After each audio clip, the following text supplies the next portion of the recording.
Salut tout le monde, c'est Aranta, aujourd'hui je viens pour une nouvelle vidéo et je reviens aujourd'hui pour parler d'Harry Potter. Du coup pendant le confinement je me suis mis à relire tous les Harry Potter que j'avais déjà lus 3 fois chacun, mais il y a vraiment très longtemps. Je crois que la dernière fois que je les ai lus ça devait être à la sortie du 7 partie 2 au cinéma, donc par là que je les ai tous relus. Personnellement je les ai tous en livre chez moi et en DVD, donc je peux les regarder à n'importe quel moment.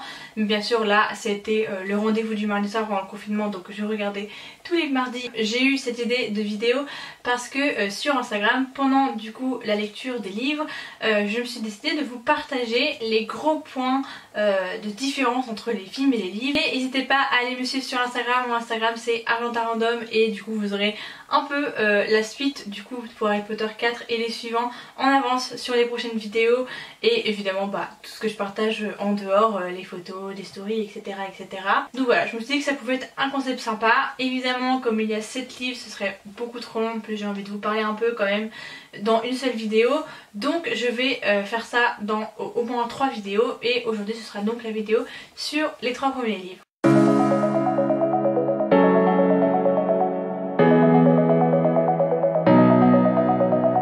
Donc déjà pour vous faire un retour général sur les 3 premiers livres et les 3 premiers films, après les avoir lus, donc là je viens de finir, je suis justement au livre numéro 4. Je suis grave pas déçue en fait de la version dont ils ont été faits en film. Il manque très peu de choses, il y a vraiment très peu de détails qui manquent. Il y a évidemment rien qui change dans l'histoire et ça c'est très important, et je trouve que c'est quelque chose qui a été très bien réussi dans Harry Potter, qui manque pas des gros points d'histoire et que l'histoire ça n'a pas totalement changé. Pour Harry Potter 1 déjà, ce que j'en voudrais dire, bon c'est évidemment le début de l'histoire. Moi les grosses différences que je vois entre le livre et le film, en tout cas dans la présentation du début de l'histoire, c'est la relation Harry, Ron, Hermione.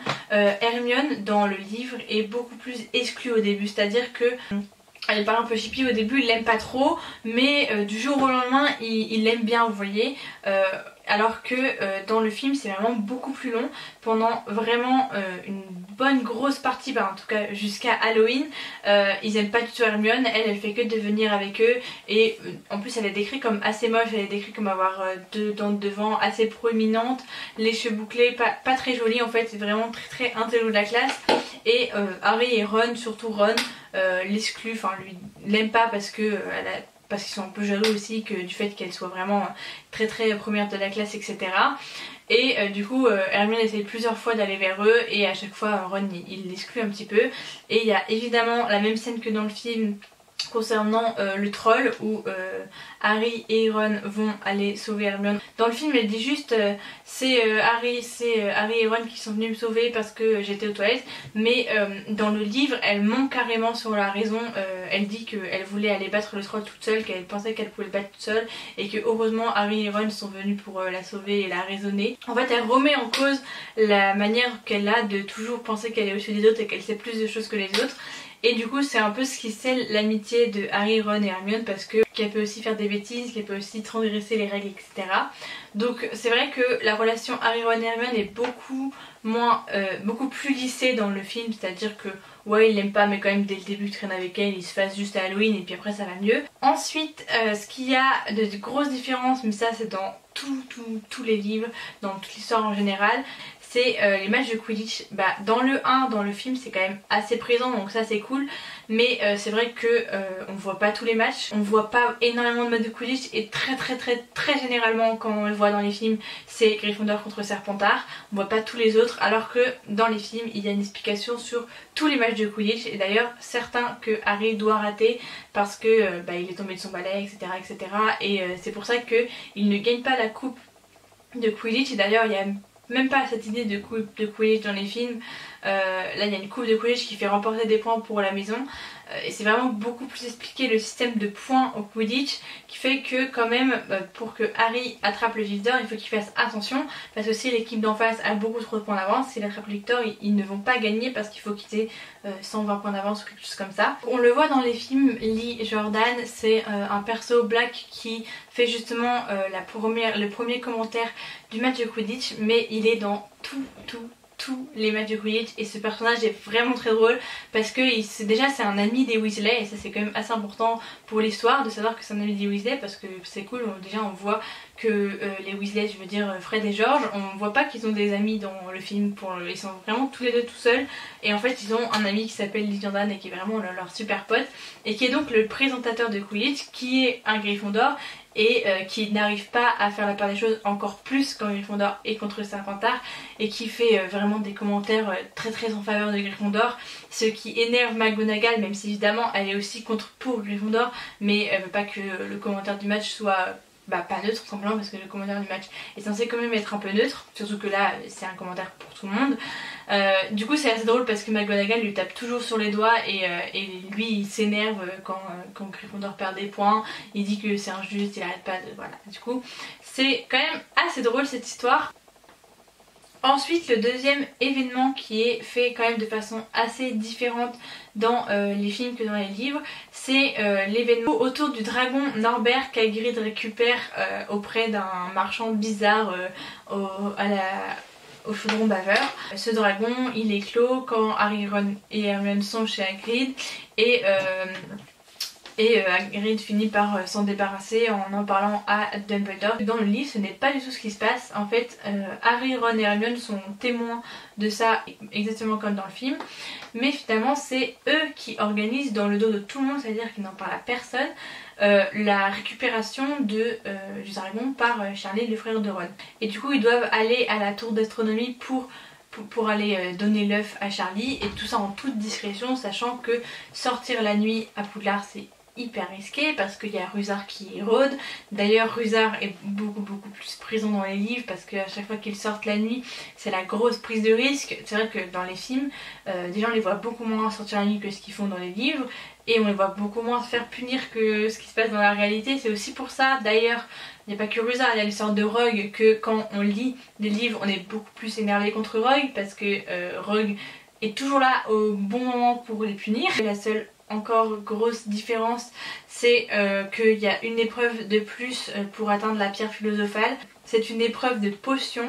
Après que Ron se soit évanoui aux échecs, Hermione continue avec Harry et ils se rendent compte que en gros il y a des flammes des deux côtés, il y a plusieurs potions, il y a une énigme à résoudre, du coup c'est Hermione qui fait tout, qui résout l'énigme, etc. Et il y a quelqu'un qui a déjà bu évidemment dans la potion pour traverser les flammes pour aller à la pierre philosophale et il n'y en a pas assez pour 2 personnes. Par contre il y a également une potion pour revenir en arrière et du coup Harry décide de prendre la potion pour avancer pendant qu'Hermione recule et va s'occuper de Ron. Donc c'est vrai qu'il manque cette petite épreuve. Sinon je suis quand même vraiment très contente de l'adaptation fait en film du 1 parce qu'il n'y a vraiment pas énormément de différence. On passe ensuite sur Harry Potter et la chambre des secrets. Fred, George et Ron viennent chercher Harry en voiture volante exactement comme dans le film et donc Harry c'est la première fois qu'il voit une maison de sorciers et là il y a un peu plus de choses dans le livre et on voit vraiment l'émerveillement d'Harry d'être dans une famille de sorciers. Il y a toutes les histoires de s'entraîner au Quidditch chez soi et aussi l'histoire du dégnomage de jardin. La mère de Ron et Weasley en général leur demande d'aller dégnommer les jardins et c'est quand même une activité qui est vraiment très drôle qui d'ailleurs existe dans certains jeux vidéo Harry Potter où en fait il suffit de prendre un gnome par le pied, de le tourner en rond pour le désorienter et de le jeter le plus loin possible et comme ils sont un peu bêtes et ben ils se retrouvent pas et Harry il kiffe faire ça alors que c'est une corvée pour les autres parce qu'il en a jamais vu et qu'il trouve ça hyper marrant, mais en plus les gnomes sont très drôles, ils reviennent, ils grognent et tout, enfin c'est vraiment très drôle. Ensuite, encore une fois, on arrive à la première anecdote qui est pendant Halloween. Ce qui se passe dans les films, c'est que Harry est en punition avec Lockhart et en rentrant de la punition, il tombe sur les inscriptions qui dit que la chambre des secrets a été ouverte. Et du coup il est pris la main dans le sac entre guillemets et en fait après il y a tout le monde qui arrive et on accuse Harry d'avoir écrit que la chambre secrète était ouverte, etc.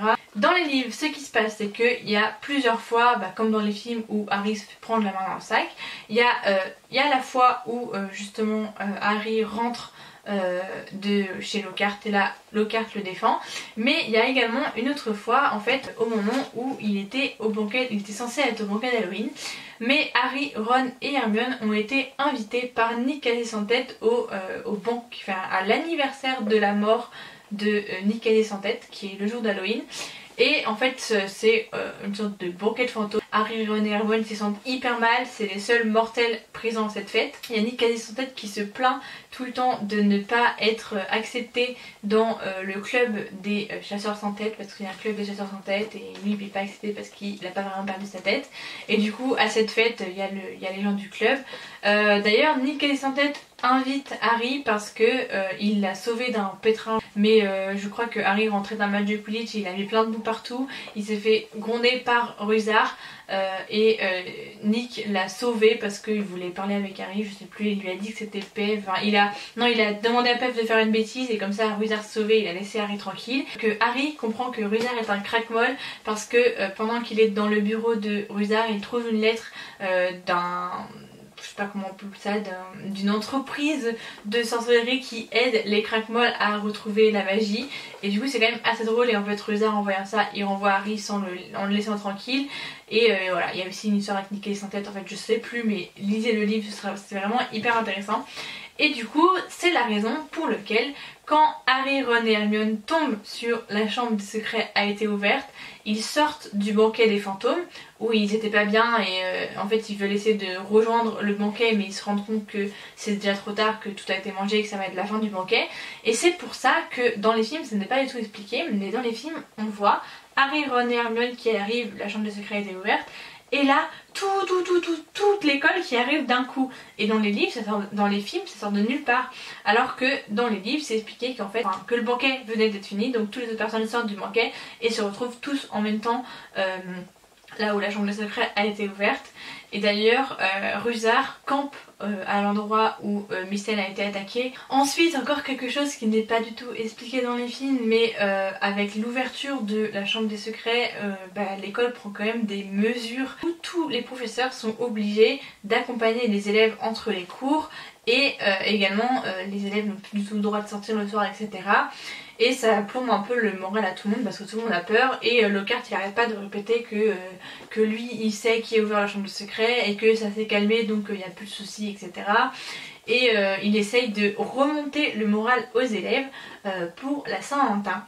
Il va chercher des petits cupidons, comment il appelle ça? Il appelle ça des nains cupidons, où les élèves peuvent donner des messages aux nains cupidons qui les transmettront à leur amoureux après. C'est là où Ginny annonce sa flamme à Harry, et Harry capte rien du tout, et la lettre de Ginny est vraiment très drôle, j'aurais comparé à un crapaud mais c'est un compliment pour elle. Ensuite ce que j'ai remarqué dans les livres, mais ça c'est tous les livres, et je vous en ai parlé dans le 2 parce que dans le 2 il y a toute l'histoire de l'orientation par rapport au 3. Vous voyez que dans le 3, si vous avez lu les livres, vous savez que Hermione a pris beaucoup trop d'options et c'est pour ça qu'elle est obligée d'utiliser le retour de temps. Et ben dès le 2 on en parle en fait, dès le 2 on voit que Harry, Ron et Hermione font des choix d'orientation et que Hermione prend beaucoup trop d'options et que Harry et Ron sont hésitants sur les options, etc. Il y a beaucoup plus l'aspect cours, l'aspect examen et l'aspect orientation dans les livres que dans les films, parce que tout simplement c'est pas ce qui est très important dans l'avancée de l'histoire, mais c'est vrai que ils sont quand même dans une école et qu'il faut pas l'oublier. Et dans les livres c'est beaucoup plus décrit. On passe donc à Harry Potter et le prisonnier d'Azkaban, le numéro 3. Alors celui-là il est vraiment très fidèle, je suis vraiment très étonnée parce qu'il commence à être quand même un peu plus gros que les autres. Et je m'attendais vraiment à ce qu'il y ait beaucoup de différences. Ça faisait vraiment longtemps que je ne l'avais pas lu. En plus c'est le premier film que j'avais vu, donc quand je l'ai lu c'est vrai que ça faisait assez longtemps que je l'avais pas vu. Donc et puis depuis je l'ai revu énormément parce que c'est le premier que j'ai lu en DVD, donc je l'ai eu un peu plus que les autres. Et je m'attendais vraiment à ce qu'il y ait des grosses différences parce que c'est vrai que l'histoire est quand même assez complexe. Et il y en a pas tant que ça, et je suis vraiment très surprise que ce soit aussi bien retranscrit. On voit encore plus que Pavati et Lavande kiffent vraiment tout ce qui est horoscope, etc. Enfin tout ce qui est en rapport avec la divination. Pavati et Lavande vont même dîner le midi avec Trelawney qui reste toujours dans son bureau parce que elle n'aime pas être au banquet avec tout le monde, etc. Et du coup la première chose que j'ai remarqué c'est le Noël. Il y a 13 chaises autour de la table et Trelawney arrive en disant que finalement elle a décidé de venir parce qu'il n'y a vraiment plus personne au château. Tout le monde a décidé de rentrer chez soi pour ce Noël-ci, et donc il y a juste les professeurs Harry, Ron et Hermione il me semble. Et donc Trelawney descend et dit qu'elle veut participer au banquet de Noël avec eux où il y a juste une table et avec 13 chaises, et elle se met à paniquer. Elle dit que non, en fait elle va pas rester parce que si elle s'assoit elle va être la 13e personne et la première personne qui va se lever, il y aura un présage de mort ou je sais pas quoi. Et ce moment est très drôle parce qu'en fait on voit que McGonagall déteste la divination, enfin elle ne croit pas en tout cas à la divination, et du coup elle trouve Trelawney un peu ridicule et elle l'oblige à s'asseoir en disant que c'est bon, tout va bien se passer et que normalement ça suffit, là on est au repas de Noël, on n'a pas que ça à faire d'avoir peur de tous les présages. C'est d'ailleurs elle qui leur dit, enfin quand après leur premier cours de divination les élèves vont en métamorphose, ils sont un peu perturbés et McGonagall leur dit allez, qui va mourir cette année, j'ai compris, je sais ce qui vous arrive. En parlant de Noël, c'est à ce Noël-ci que Harry reçoit son éclair de feu parce que son imbus de mille a été écrasé. Il y a toute l'histoire avec Sirius Black, Harry sait pas encore que c'est son parrain, pour lui c'est un dangereux criminel. Et Harry reçoit un éclair de feu du coup en plein milieu d'année, du coup à Noël, pas à la fin d'année comme dans le film où on sait direct que c'est Sirius parce qu'il met une plume de bug dedans. Dans le film ça se passe pas du tout comme ça, il reçoit à Noël sans signature, on ne sait pas du tout qui lui a offert. Ils vont dire à Hermione que Harry a eu un balai, hyper content, et là Hermione refuse catégoriquement que Harry monte sur le balai. Ce à quoi Ron lui répond que elle a aucun... qu'il n'y a aucune raison de s'inquiéter, qu'il faut qu'il monte sur son balai et que c'est trop cool d'avoir un éclair de feu. Et du coup Hermione va dire en secret à McGonagall que Harry a reçu un balai et qu'elle s'inquiète au cas où c'est un piège tendu par Sirius pour l'attraper, etc. Et donc Harry et Ron, mais surtout Ron, font la tête à Hermione pendant extrêmement longtemps et il ne lui adresse plus la parole parce que Harry s'est fait prendre son balai par McGonagall qui veut faire des centaines de vérifications avant de lui redonner. Du coup Harry est obligé de s'entraîner sur une vieille étoile filante de l'école pourrie et je crois qu'il reçoit son balai avec le droit d'utiliser vraiment juste avant un match super important. Du coup il est content et McGonagall est contente qu'il puisse récupérer son éclair de feu pour le match quand même, et après ils se réconcilient. Mais c'est vrai qu'il y a une grosse dispute déjà entre Ron et Hermione, surtout par rapport qu'elle a cafeté en fait tout simplement que Harry a reçu un balai et que peut-être elle a peur parce que c'était dangereux, et du coup en plus comme Ron trouve ça infondé et comme ça se trouve que c'est infondé puisqu'il n'y avait aucun piège dedans, et voilà, ça fait une petite tension quoi. Sur toute la fin du film, encore une fois, c'est vraiment très bien fait. Ce qui est quand même assez différent, c'est qu'en fait, une fois que Harry, Ron et Hermione se retrouvent à l'infirmerie, après toute l'histoire avec Sirius Black, etc., en fait c'est Rogue qui ment totalement au ministère en racontant une histoire qu'il sait absolument pas parce que Rogue était évanoui, donc en fait il a rien vu à la scène. Mais il raconte n'importe quoi, et il raconte surtout que Harry et Hermione qui essayent de s'opposer sont totalement fous et déboussolés parce qu'ils étaient évanouis, etc. Il raconte ça au ministère de la magie, et le ministère de la magie veut décerner un prix à Rogue pour avoir sauvé les enfants, enfermé Sirius Black, etc. Et Rogue du coup est super fier, etc. Et Dumbledore arrive, et là Harry et Ron essayent de convaincre Dumbledore, mais Dumbledore lui dit que la parole de deux élèves, même si lui les croit, ça suffira pas à faire croire au ministère de la magie que Sirius Black est innocent. Et donc il les envoie au retourneur de temps, etc. Et la seule différence, c'est qu'en fait la raison pour laquelle Ron ne les accompagne pas, c'est qu'il est encore évanoui, qu'il n'est pas réveillé, donc il peut pas s'occuper du retourneur de temps. Et d'ailleurs il me semble qu'il reste encore un peu à l'infirmerie après toute cette histoire. Voilà, du coup c'est fini pour les 3 premiers livres. Donc comme vous voyez, je suis quand même assez contente de la retranscription qui a été faite en film des livres, mais aussi contente en fait qu'il y ait des différences parce que ça donne vraiment du cachet aux livres et une raison de les lire en fait.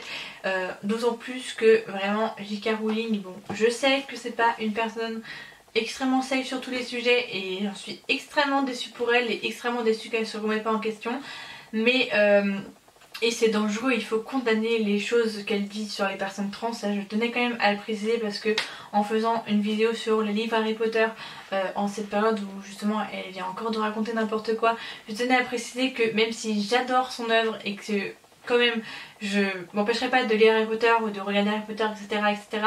parce que elle n'est pas dangereuse dans le sens où elle n'a pas fait quelque chose de grave. Parce que c'est que des mots, c'est une façon de penser, c'est comme si elle était de droite, c'est vraiment hyper dommage, mais c'est pas condamnable par la justice. Par contre, ces propos sont totalement déplacés et dangereux pour les personnes trans, donc je tenais quand même à le préciser dans ce que je pense. Je suis hyper déçue de J.K. Rowling, mais malheureusement ou heureusement, elle écrit vraiment très bien et c'est des livres qui se lisent tellement bien. Je vous jure que j'ai lu plein de livres dans ma vie. Bon, d'ailleurs, d'accord, les livres de sociaux ça se lit pas forcément très bien, c'est un peu compliqué, mais à chaque fois que je relis les Harry Potter, je me sens vraiment trop bien à lire en fait. Je me sens bien à lire, c'est fluide, c'est hyper bien écrit et c'est quelque chose qu'on ne peut pas lui enlever. Et d'ailleurs je pense que c'est pas que J.K. Rowling, je pense que c'est aussi les efforts du traducteur en français, parce que je les lis en français. J'espère que vous aurez apprécié cette vidéo, j'espère que ça vous aura donné peut-être envie de les lire, peut-être envie de les revoir si vous les avez pas revus pendant le confinement. Et j'espère que mes Potterheads sont assez d'accord avec moi. N'hésitez pas d'ailleurs si j'ai oublié des choses que vous trouvez importantes. J'ai pas trop parlé de Pive, l'esprit frappeur, peut-être que je vous en parlerai un peu plus après. C'est vrai que j'en ai pas trop parlé. Encore une fois, j'espère que cette vidéo vous aura plu. N'hésitez pas à aller me suivre sur Twitter et sur Instagram où je suis très présente quand je fais pas de vidéos YouTube par exemple. J'espère que vous allez bien, que vous profitez du déconfinement, que vous avez retrouvé vos projets, que vous êtes dans un bon mood maintenant que c'est l'été et qu'on reprend un peu nos activités, même si l'été c'est pas la période la plus active de l'année. Voilà, j'espère que pour vous tout va bien. N'hésitez pas à me laisser un petit commentaire, un petit like et on se dit à la prochaine.